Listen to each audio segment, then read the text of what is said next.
السلام علیکم دوستو، آپ سننے جا رہے ہیں آج ایک ایسی کتاب کی سمری جس نے دنیا کے نظام فکر، سیاست اور معیشت پر بہت گہرا اثر ڈالا۔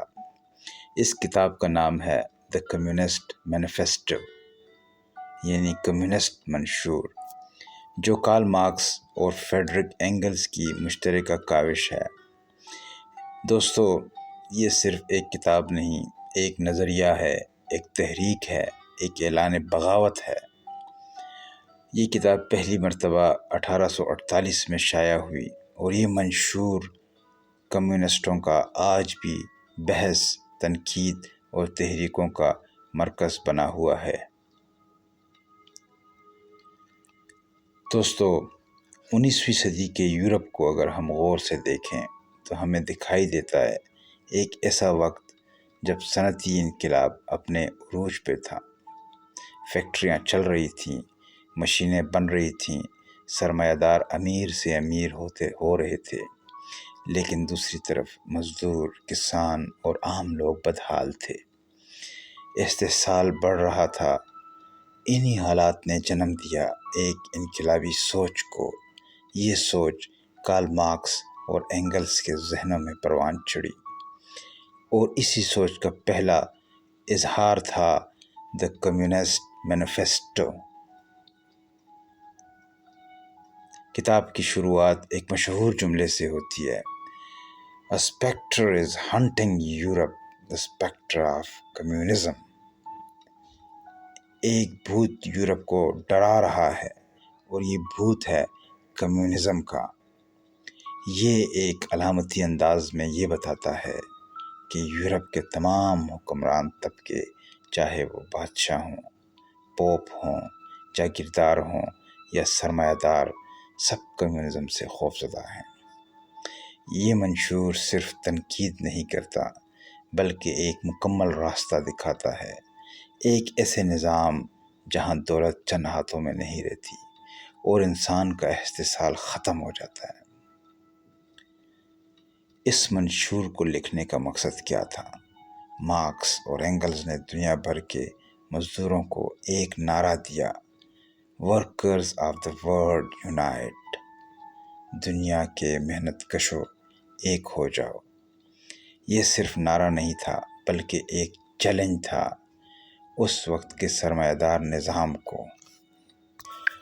تو دوستو، یہ کتاب دا مینیفیسٹو آف کمیونسٹ پارٹی کا ایک منشور بن گیا، یعنی ان کا ایک نعرہ بن گیا، اور اس کتاب نے دنیا بھر کے مزدوروں کو جینے کا ایک نیا راستہ دکھایا، اور یہاں سے جنم لیا ایک طبقاتی جدوجہد نے، اور ایک کمیونسٹ پارٹی وجود میں آئی جنہوں نے اس کتاب کو بطور منشور اپنایا۔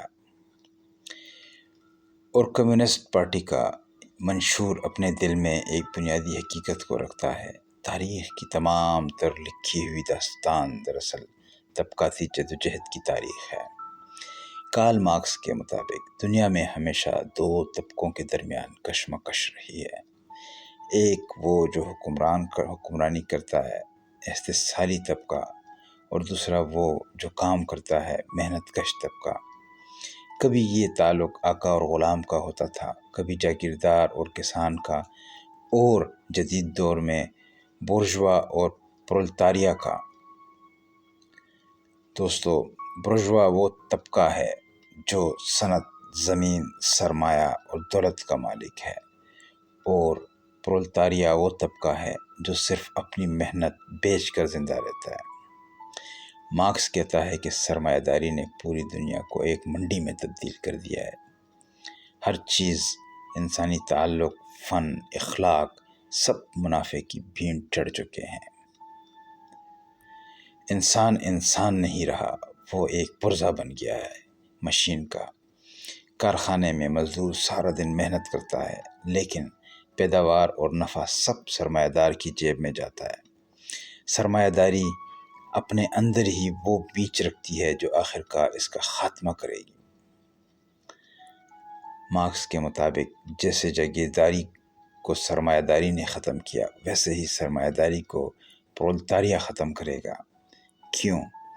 کیونکہ مزدور طبقہ روز بروز زیادہ متحد ہو رہا ہے، اور جب ان کو اپنی طاقت کا شعور ہوگا تو وہ انقلاب لائیں گے۔ دوستو، یہ منشور صرف تنقید پر مبنی نہیں ہے، یہ ایک ویژن دیتا ہے۔ ایسا معاشرہ جہاں کوئی کسی کا استحصال نہ کرے، جہاں نجی ملکیت کا خاتمہ ہو، جہاں تعلیم، صحت اور روزگار سب کے لیے برابر ہو۔ یہ کمیونزم کا خواب ہے۔ اس منشور میں مارکس اور اینگلز نے صاف الفاظ میں لکھا، کمیونسٹ اپنے مقاصد کو چھپانے کے قائل نہیں، وہ کھل کر اعلان کرتے ہیں کہ ان کا مقصد موجودہ نظام کو جڑ سے اکھاڑ پھینکنا ہے۔ دوستو، اس کتاب کے 4 حصے ہیں۔ پہلا حصہ بورژوا اینڈ پرولٹیرین، یعنی برجوا اور پرولتاریہ۔ چلیے اب ہم کمیونسٹ منشور کے پہلے باب کی طرف بڑھتے ہیں۔ بورژوا اور پرولتاریہ یعنی سرمایہ دار اور مزدور۔ اس کے جرمن ورژنز بورژوا اور پرولتاریہ۔ کارل مارکس کہتا ہے کہ انسانی تاریخ میں ہمیشہ سے ہی طاقتور اور کمزور، امیر اور غریب، مالک اور مزدور کے درمیان جدوجہد رہی ہے، لیکن سرمایہ داری کے دور میں یہ کشمکش اور زیادہ واضح اور خطرناک ہو گئی ہے۔ سوچئے، ایک طرف وہ لوگ ہیں جن کے پاس فیکٹریاں، زمینیں، بڑی بڑی کمپنیز، بینک اور سرمایہ ہے، اور یہ ہیں بورژوا یعنی سرمایہ دار طبقہ۔ دوسری طرف ہیں وہ لوگ جو ان فیکٹریوں میں کام کرتے ہیں، دن رات مشقت کرتے ہیں، مشینوں کے ساتھ جتے رہتے ہیں، اور یہ ہیں پرولتاریہ یعنی مزدور طبقہ۔ مارکس کے مطابق بورژوا طبقہ نے پوری دنیا کو بدل کر رکھ دیا۔ انہوں نے روایتی سماج کو توڑ کر ایک نیا نظام بنایا، سرمایہ دارانہ نظام۔ انہوں نے دنیا بھر کو ایک جال میں باندھ دیا جس کا نام ہے عالمی منڈی، گلوبل مارکیٹ۔ اب ہر چیز بیچنے اور خریدنے کی چیز بن چکی ہے، چاہے وہ انسان کی محنت ہو، تعلقات ہوں، یا یہاں تک کہ علم اور فن بھی۔ پہلے ایک کاریگر خود اپنی چیز بناتا تھا، جیسے ایک جوتا بنانے والا پورا جوتا خود تیار کرتا تھا، مگر اب فیکٹری میں ایک مزدور صرف ایک دھاگا لگاتا ہے، دوسرا ایک کیل ٹھونکتا ہے، تیسرا صرف پالش کرتا ہے۔ یعنی انسان ایک مکمل کاریگر سے صرف ایک پرزہ بنانے والا بن گیا ہے، اسے اپنی محنت پر اختیار نہیں رہا۔ بورژوا طبقے نے یہ سب تاجروں کو، چھوٹے ہنرمندوں کو، کسانوں کو، سب کو ختم کر کے مزدور بنا دیا۔ ہر شخص جو خود مختار تھا اب وہ مزدور ہے، سرمایہ دار کا محتاج۔ لیکن مارکس کہتا ہے یہی مزدور، یہی پرولتاریہ ایک دن اس نظام کو پلٹ دیں گے، کیونکہ سرمایہ داری خود ہی وہ حالات پیدا کر رہی ہے جو اس کے خاتمے کا سبب بنیں گے۔ جیسے جیسے فیکٹریاں بڑھتی ہیں، مزدور بھی بڑھتے ہیں۔ جیسے جیسے منافع بڑھتا ہے، مزدور کی تنخواہ کم ہوتی جاتی ہے۔ ہر چیز مزدور کو مجبور کرتی ہے کہ وہ سوال کرے، بغاوت کرے اور اپنے جیسے دوسرے مزدوروں کے ساتھ جڑ کر ایک انقلابی طاقت بن جائے۔ یہ پہلا باب ہمیں بتاتا ہے کہ دنیا صرف امیروں کا کھیل نہیں، مزدور جو سب سے کمزور سمجھا جاتا ہے وہی اصل طاقت ہے، اور وہی ایک دن تاریخ کا رخ بدلے گا۔ دوستو، اس کتاب کے دوسرے باب یعنی پرولتاریہ اور کمیونسٹ، پرولٹیرین اینڈ کمیونسٹ، اس باب کی طرف ہم بڑھیں گے۔ پچھلے حصے میں ہم نے دیکھا کہ دنیا 2 طبقوں میں بٹ چکی ہے، ایک طرف سرمایہ دار یعنی بورژوا، اور دوسری طرف مزدور یعنی پرولتاریہ۔ اب سوال یہ ہے کہ کمیونسٹ اس ساری لڑائی میں کہاں کھڑے ہیں؟ تو دوستو، اب سوال یہ ہے، کمیونسٹ اس ساری لڑائی میں کہاں کھڑے ہیں؟ کیا وہ بھی کوئی الگ طبقہ ہے یا وہ کچھ اور چاہتے ہیں؟ مارکس اور اینگلز صاف کہتے ہیں، کمیونسٹ پرولتاریہ سے الگ نہیں، بلکہ وہ مزدور طبقے کا سب سے باشعور، سب سے پرعزم اور سب سے آگے بڑھا ہوا حصہ ہے۔ سوچئے، جیسے ایک ہجوم ہو مزدوروں کا، جن میں کچھ لوگ صرف شکایات کرتے ہیں، کچھ تھک کر بیٹھ جاتے ہیں، لیکن کچھ ایسے بھی ہوتے ہیں جو نہ صرف راستہ دیکھ رہے ہوتے ہیں بلکہ دوسروں کو بھی جگا رہے ہوتے ہیں۔ یہی لوگ کمیونسٹ ہیں۔ کمیونسٹ کا مقصد صرف اپنے ملک کے مزدوروں کی مدد کرنا نہیں، بلکہ دنیا بھر کے پرولتاریہ کو ایک ساتھ جوڑنا ہے، ایک عالمی انقلاب، اتحاد کی شکل میں۔ کمیونسٹوں کا سب سے بڑا مقصد ہے نجی ملکیت کا خاتمہ۔ یہاں اکثر لوگ گھبرا جاتے ہیں، کیا مطلب؟ کیا ہمارے کپڑے، موبائل، گھر سب چھین لیے جائیں گے؟ مارکس اس غلط فہمی کو دور کرتا ہے۔ وہ کہتا ہے، ہم اس نجی ملکیت کی بات کر رہے ہیں جو دوسروں کے استحصال پر قائم ہے، جیسے فیکٹریوں، زمینوں اور بینکوں پر قبضے، جو چند لوگوں کو امیر اور باقیوں کو غلام بناتی ہے۔ ایک شخص جو محنت سے کام کرتا ہے اور اپنے بچوں کے لیے تنخواہ سے کچھ بچاتا ہے، یہ نجی ملکیت نہیں جسے کمیونسٹ ختم کرنا چاہتے ہوں، بلکہ وہ دولت جو دوسروں کی محنت چوس کر جمع کی گئی ہو، وہ ہے جسے کمیونسٹ غیر منصفانہ ملکیت کہتے ہیں۔ دوستو، کمیونسٹ یہ بھی کہتے ہیں کہ سرمایہ داری نظام انسانوں کو ایک مشین بنا دیتا ہے، تو وہ تعلیم، صحت اور پیداوار کو سب کے لیے برابر کرنا چاہتے ہیں۔ نہ کوئی امیر رہے، نہ کوئی غریب، بلکہ سب برابر کے شہری ہوں۔ کمیونسٹ یہ نہیں چاہتے کہ سب چیزیں حکومت لے لے، بلکہ وہ ایک ایسا نظام چاہتے ہیں جہاں وسائل اور پیداوار کا کنٹرول عوام کے پاس ہو۔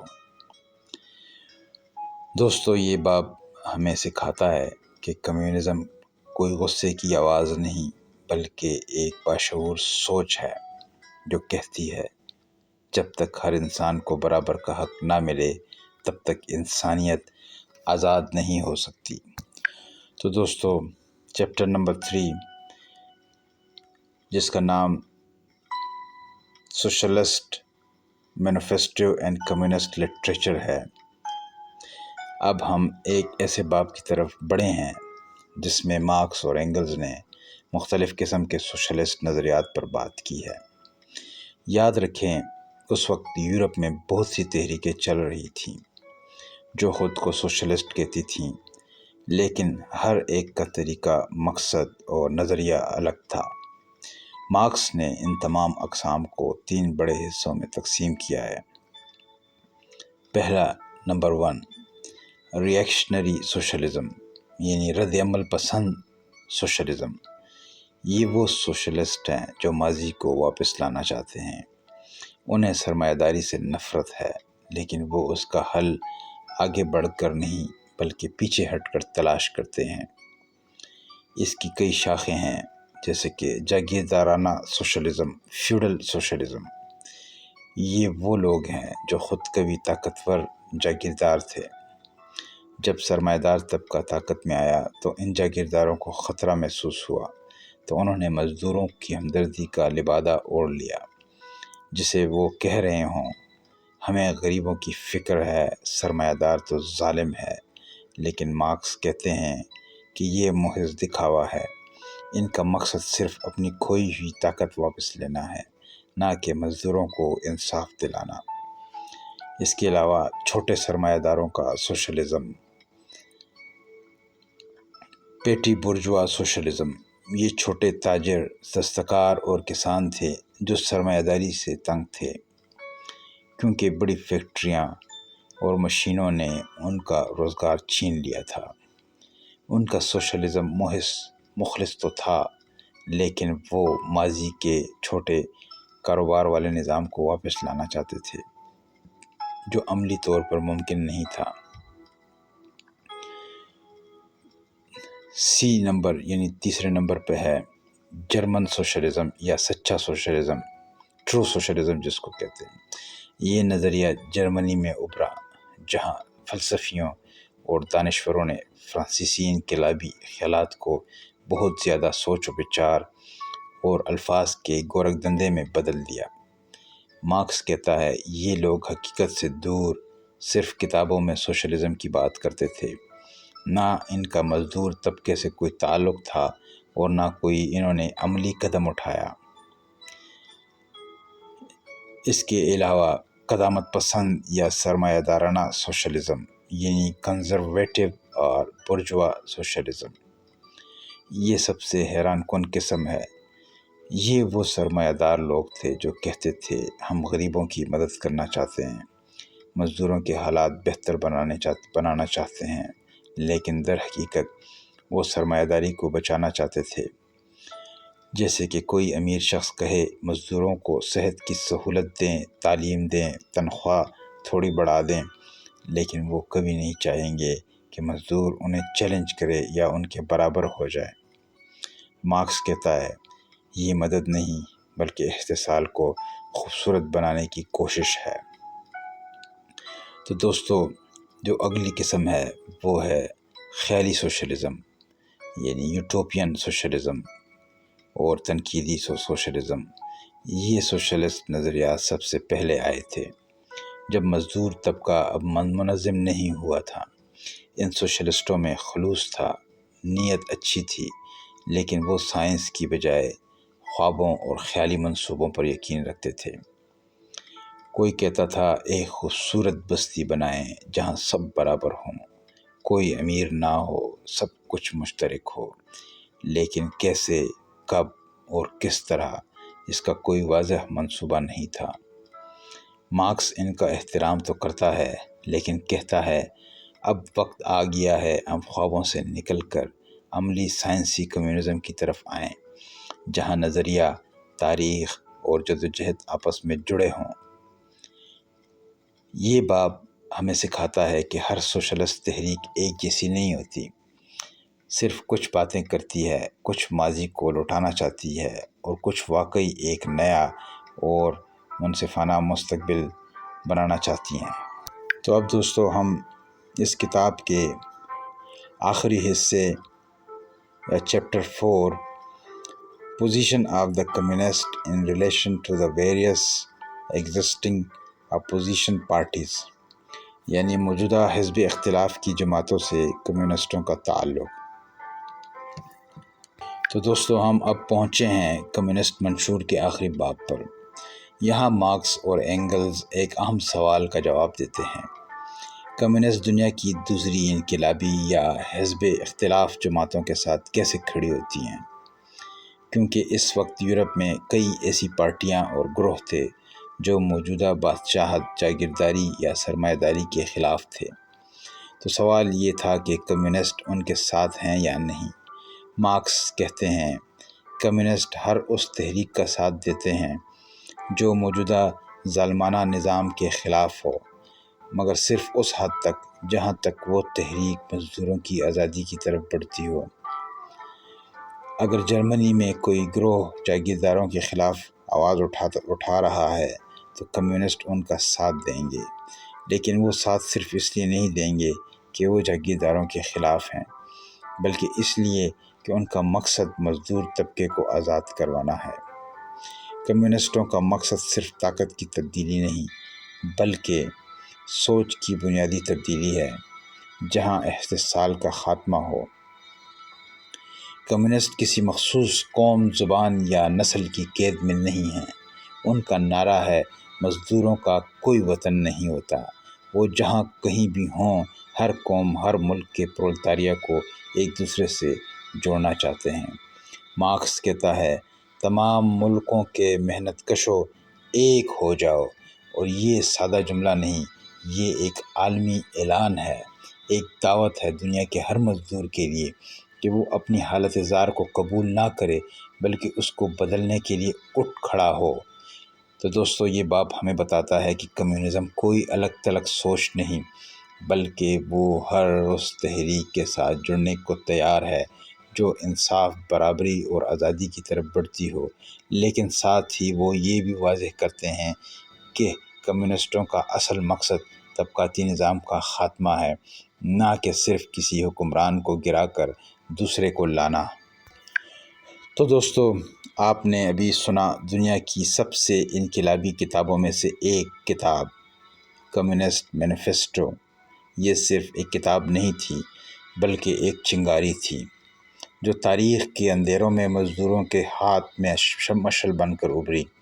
یہ آواز تھی ان لاکھوں کروڑوں انسانوں کی جو صدیوں سے دبے، کچلے اور خاموش تھے۔ لیکن یاد رکھیے، علم صرف جاننے کے لیے نہیں ہوتا بلکہ سوچنے، سمجھنے اور بدلنے کے لیے ہوتا ہے۔ اگر آپ نے کچھ نیا سیکھا، اگر ایک خیال نے بھی آپ کے دل یا دماغ کو چھوا، تو یہی اس سفر کی اصل کامیابی ہے۔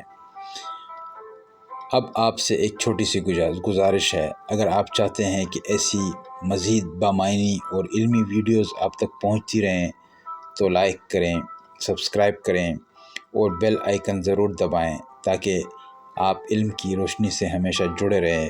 اور ہاں، اگر آپ نے کمیونسٹ مینیفیسٹو کو دلچسپی سے سنا تو ہم آپ کو دعوت دیتے ہیں کہ کارل مارکس کی اصل، مفصل اور گہری کتاب ڈاس کیپیٹل کے تینوں والیومز کو آڈیو سمری بھی ضرور سنیں، جس میں والیوم 1 کا تعلق سرمایہ داری کے اصل چہرے سے ہے، والیوم 2 اس میں سرمایہ کی گردش اور پیداوار کے حوالے سے بات کی گئی ہے، اور والیوم 3 میں منافع، کرایہ اور آمدن کی پیچیدہ گتھیوں کو سلجھایا گیا ہے۔